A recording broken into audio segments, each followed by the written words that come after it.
Welcome back inside the Spartanburg Marriott as we get set to conclude our coverage of the 2014 version of Southern Conference Media Day. Now with the hometown team, the Wofford Terriers, campus just down the road, and obviously a lot of excitement about not only what Wofford season has in store, but also football in general. Carolina Panthers getting ready to move into campus here in just a few days. So Mike Ayers has had to vacate his office space here and join us instead. And Coach, first of all, thanks as always for joining us. I know that this year an opportunity to finish the job, so to speak. A great start to the year, didn't have the finish that you wanted, but a chance to reinvent that and have the year that the Terriers have been used to having. Well, there's no doubt. We had 4 games left. We were in first place, and we just couldn't close the deal.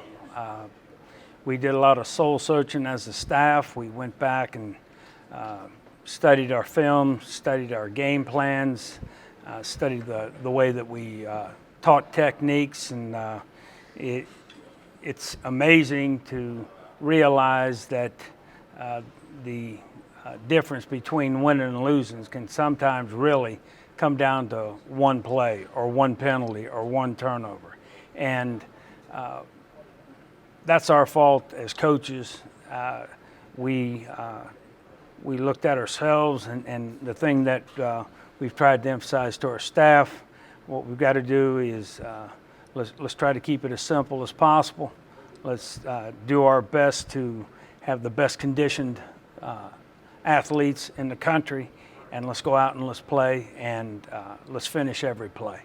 Offensive precision is something that Wofford has built as a hallmark of the program, and as you battle with 2 quarterbacks again, talk about that precision process a bit through the spring and how ultimately you feel like that position battle will start to unfold in camp next week. Well, I think for us it's always been, we've been a run-oriented football team.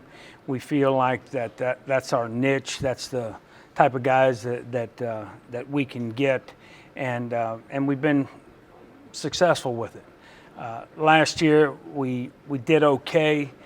We were not as good as we had been in the past, and part of that dealt with penalties, part of it dealt with turning the football over.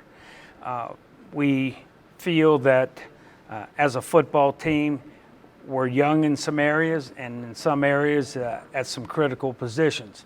A lot of times you want that veteran offensive line. Well, we don't have a veteran offensive line, but the guys that we have are very talented.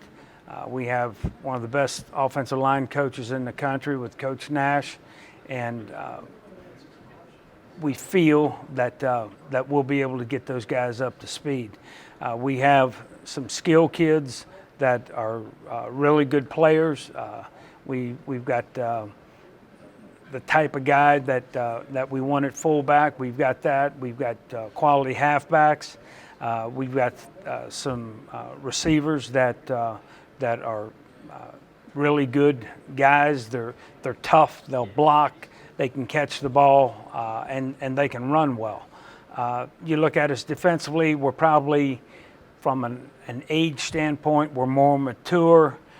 We've had a lot of guys on that group that have played a lot of snaps and played a lot of snaps as far as playoff games and championship games. So I feel good about our defense.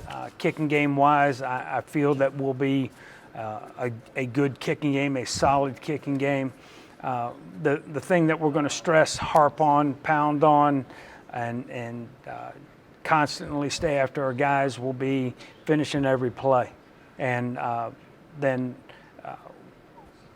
after that, 29 days, we got to go play. And tell you the truth, I wish we could have started playing in December.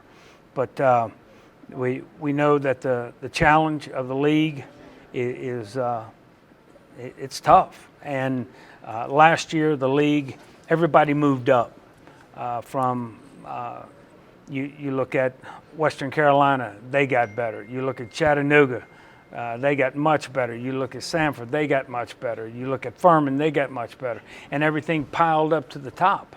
And it was interesting, you know, some of the teams that struggled the most were the 2 that were leaving the league. And so it's not going to be easy. Who's ever going to win this championship, it's going to be tough. And for us to be successful, we've got to be consistent and we got to finish every play.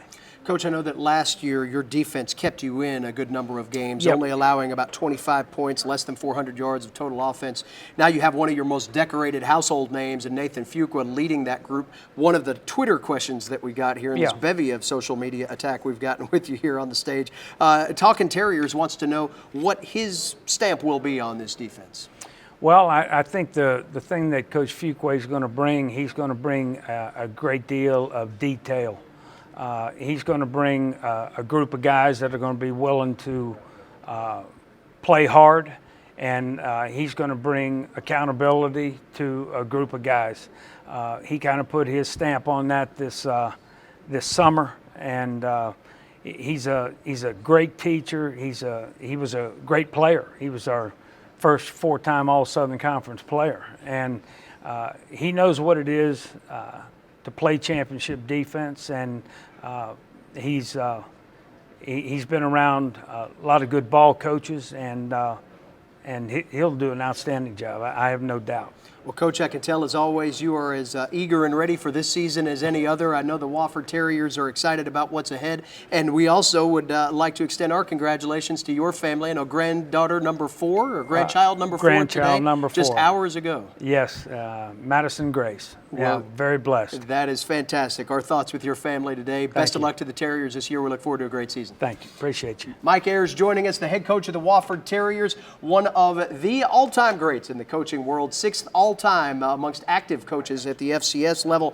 getting ready for those Terriers to take the gridiron again. We'll talk with Wofford players as we get set to conclude Media Day here in Spartanburg when we come back.